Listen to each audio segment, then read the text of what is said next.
Aliza Official.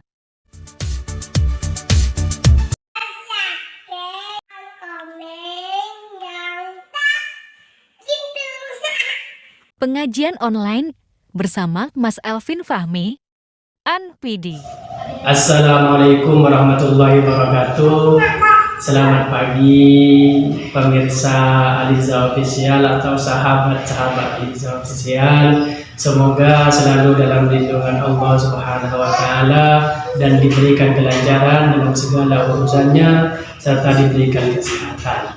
Alhamdulillah bisa bertemu lagi pada kesempatan pagi kali ini di pengajian online dengan tema 5 waktu ketika kita berdoa diistijabah oleh Allah Subhanahu wa Ta'ala.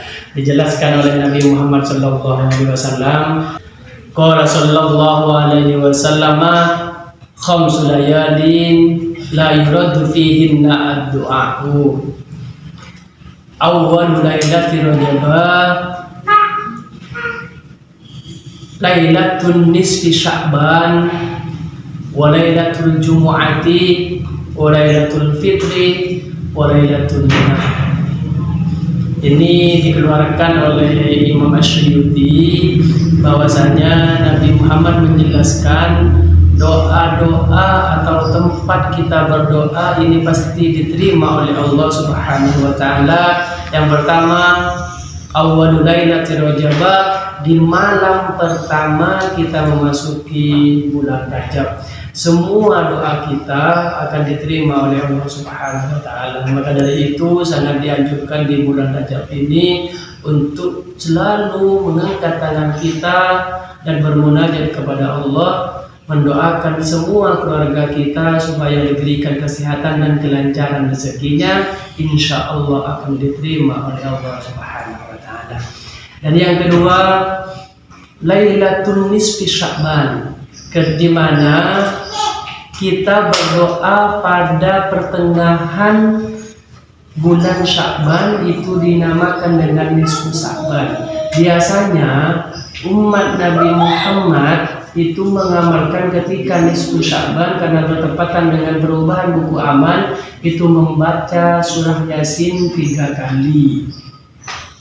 Maka dari itu ini yang sangat dianjurkan oleh Nabi Muhammad SAW dengan niatan yang pertama supaya kita dijauhkan dari musibah, yang kedua dipanjangkan umurnya, dan yang ketiga dilancarkan rezekinya oleh Allah Subhanahu wa Ta'ala. Di setiap sela-sela kita membaca Yasin itu diniatkan supaya dalam perubahan buku amal ini kita menjadi orang yang lebih baik.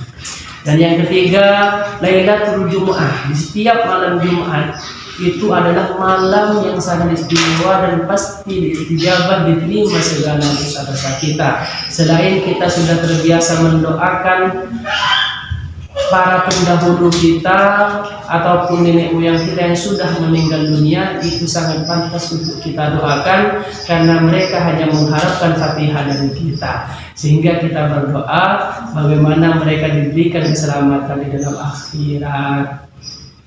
Dan yang keempat yaitu Walailatul Fitri, di malam Idul Fitri, karena kita setelah melaksanakan puasa selama 1 bulan kita menuju yang namanya hari kemenangan. Di malam hari kemenangan orang bertakbir dengan meninggikan nama Allah Subhanahu wa Ta'ala dan mengagungkannya. Patutlah bagi kita untuk selalu berdoa sehingga setiap doa-doa kita akan dijawab oleh Allah Subhanahu wa Ta'ala. Dan yang terakhir, Walailatul Nahri, di malam Idul Adha, di mana kita berkurban karena ini bertepatan dengan ibadah haji. Maka dari itu dengan barokah orang-orang yang melaksanakan ibadah haji di Mekah, insya Allah dengan bantuan doa mereka kita berdoa bagi orang-orang yang berada di wilayah Indonesia atau negara Indonesia atau di wilayah-wilayah Indonesia, insya Allah pasti diterima karena mendapatkan barokah dari setiap jemaah yang mendoakan di Arab Saudi yang sedang melaksanakan ibadah haji. Maka dari itu kita dianjurkan untuk terus berdoa, meminta kepada Allah segala hal-hal yang kita cita-citakan. Insya Allah pasti diterima oleh Allah Subhanahu wa Ta'ala. Jadi kesimpulannya, 5 waktu yang sangat diistijabah oleh Allah. Yang pertama adalah malam pertama di bulan Rajab, yang kedua malam pertengahan di bulan Sya'ban, yang ketiga malam Jumat, dan yang keempat malam Idul Fitri, dan yang kelima adalah malam Idul Adha. Semoga ini bermanfaat dan bisa diamalkan oleh para pemirsa dan juga sahabat-sahabat hadis Indonesia. Mungkin itu saja yang bisa disampaikan, kurang lebihnya mohon maaf, dan semoga yang disampaikan bisa bermanfaat bagi seluruh umat manusia, khususnya umat Nabi Muhammad SAW. Dan jangan lupa subscribe, like, dan komen, share juga, sehingga kita semakin semangat untuk membuat konten pengajian online setiap harinya. Terima kasih, mungkin itu saja dari saya, kurang lebihnya mohon maaf. Wassalamualaikum warahmatullahi wabarakatuh.